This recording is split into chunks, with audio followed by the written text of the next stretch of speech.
আসসালামু আলাইকুম সবাইকে। আজকে ঈদের তৃতীয় দিন। কোথায় যাচ্ছি বলেন তো? হ্যাঁ, অনেকে বুঝে গেছেন যে আমরা এখন 300 ফিট যাচ্ছি। তো 300 ফিট যত রাত করে যাওয়া যায় ততই সুন্দর, ততই ভালো লাগে। ম্যাক্সিমাম মানুষজন রাত করে যায় হাঁসের মাংস খেতে। তো আমার বাচ্চা ছোট হওয়ার কারণে আমি বেশি রাত করে গেলাম না। আমি রাত 9টার দিকে বের হয়েছি, যাতে আমি তাড়াতাড়ি বাসায় আসতে পারি। রাত 9টার দিকে বের হয়ে আমার বাসায় ফিরতে ফিরতে প্রায় 11:30-12টা বেজে গেছে।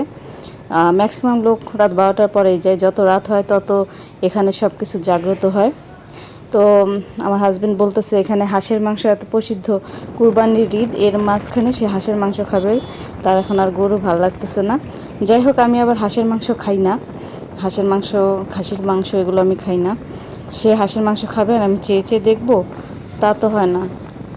তো এখানে একটা মজার ঘটনা ঘটলো, আমি অবাক হয়ে গেলাম যে আমি যেহেতু হাঁসের মাংস খাই না, তো এখানে আমি দেখেন নবান্নতে চলে এসেছি। এখানে অনেক ধরনের রেস্টুরেন্ট আছে, খুব সুন্দর সুন্দর রেস্টুরেন্ট আছে, শেষ করতে পারবেন না। মানে যদি সিরিয়াল ধরেন যে আমি একটার পর একটা রেস্টুরেন্ট ঘুরবো, তাহলে শেষ করা যাবে না, অনেক রেস্টুরেন্ট। তো আমরা কি করব, নবান্নটা ভালো লাগলো, এখানেই ঢুকলাম। তো মজার ব্যাপার হচ্ছে, আমি যেহেতু হাঁসের মাংস খাই না, সেহেতু আমার হাজব্যান্ড ওয়েটারকে চিকেন চিকেন বারবিকিউ আনতে বলল। তো ওয়েটার বলল, ভাই 2টা পায়ে পড়ি, আজকে আপনার কাছে অনুরোধ, আপনি চিকেন অর্ডার দিন না, চিকেন নিতে অনেক সময় লাগবে, আমাদের দিতে অনেক সময় লাগবে। আর একটা ওয়েটার নাই, সবাই বাড়িতে গেছে, আমি একা, আমি হিমশিম খেয়ে যাচ্ছি, কাউকে দিয়ে কুল পাচ্ছি না। তো এই প্রথম দেখলাম যে নিজের লস করে কেউ অর্ডার ক্যান্সেল করে। তো আর কি করার আছে, আমি আমার হাজব্যান্ডের সাথে হাঁসের মাংসের ঝোল দিয়ে কি বলে এটাকে, চাপটি খেতে শুরু করলাম। যেহেতু ঈদের সময় অনেক চাপ, ওয়েটারও সব বাড়িতে গেছে, একটা ওয়েটার, ওর কথা শুনে আমি অবাক হয়ে গেলাম। এই জন্য আমার ছেলের জন্য ফ্রেঞ্চ ফ্রাই অর্ডার করলাম, ও বেশি ঝাল খেতে পারে না, এই জন্য। এই যে আমাদের খাবার চলে আসছে, এখন খাওয়া দাওয়া শুরু করছি।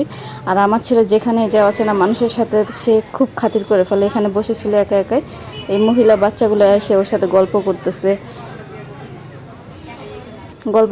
খেলতেছে, ও একটু খেলতেছে, আনন্দ করতেছে। ও যেখানেই যায় সেখানে অচেনা মানুষের সাথে সম্পর্ক হয়ে যায় আর কীভাবে যেন। আমার ছেলেটা অনেক মিশুক, মাশাল্লাহ। যাই হোক, একদম আমার মতোই হয়েছে।